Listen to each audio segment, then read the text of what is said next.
Hello and welcome. This is Mikhail or Michael speaking. As always, I want to say thank you all who decided to support me financially on Patreon.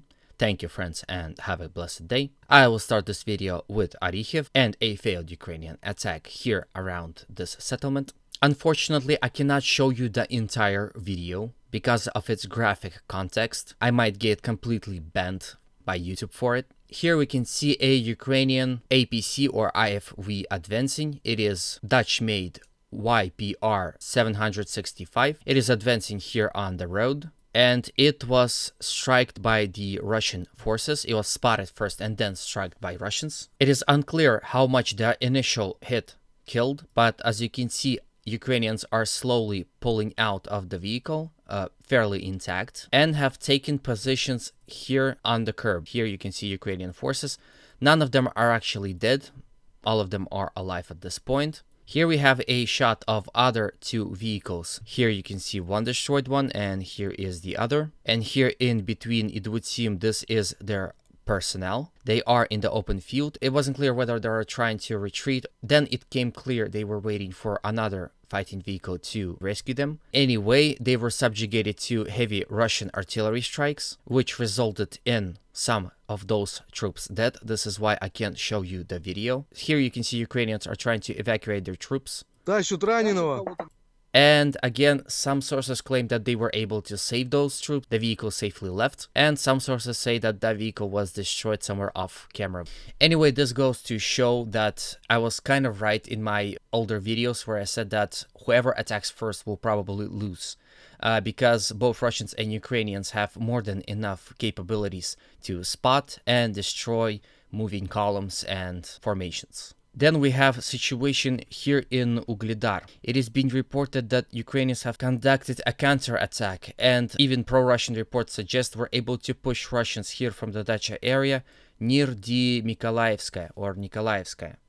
The situation here is still very hot and new, so it's hard to say exactly what's happening, but reports of heavy clashes here within this area is being reported. Then we go to the Bakhmut. Here changes have not appeared, as it would seem we are in the phase of a stalemate. This perhaps could be because of a PMC Wagner losing its effectiveness due to a lack of artillery shells. There is a video surfacing on the internet with its leader, Prigozhin.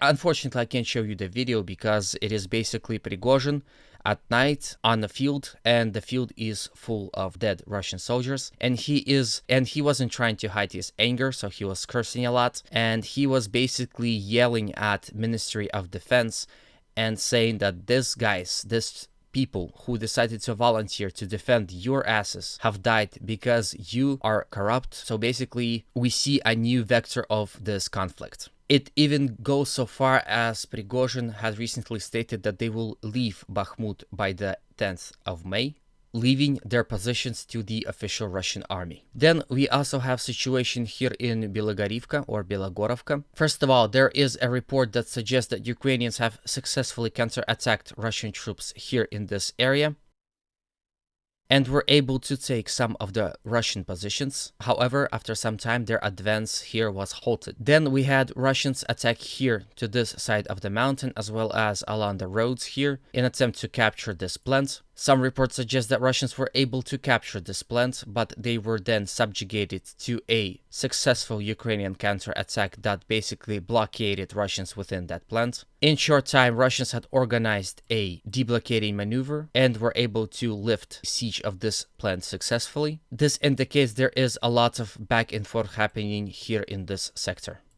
Before I end this video, I want to quickly touch on a drone attack on Kremlin. You've probably seen those videos.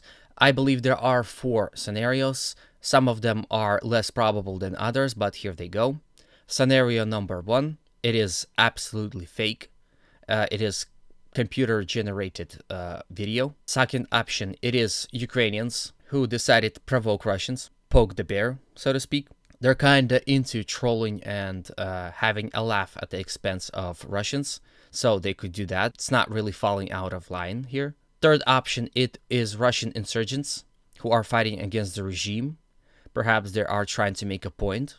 It is normal for revolutionaries to make an example to explode something important to the government. And last and fourth one is, it is a false flag attack. It is a false flag attack staged by the Russian government in order to perhaps justify official declaration of war and perhaps even full mobilization of economy, industry, and people. So this is the end of the video. I hope you liked it. I tried to keep it short. Overall, there is a stalemate in Bakhmut and other areas. In some areas, Ukrainians are conducting some limited operations with limited success. Anyhow, time will be judge of that, and we will see more changes in the near future. Again, if you liked my video, please consider supporting it with a like, comment, and a subscription. It really helps with the promotion of this video. As always, humanity calls me to condemn all violence against human beings. Have a good day, and always remember, Russia will be free.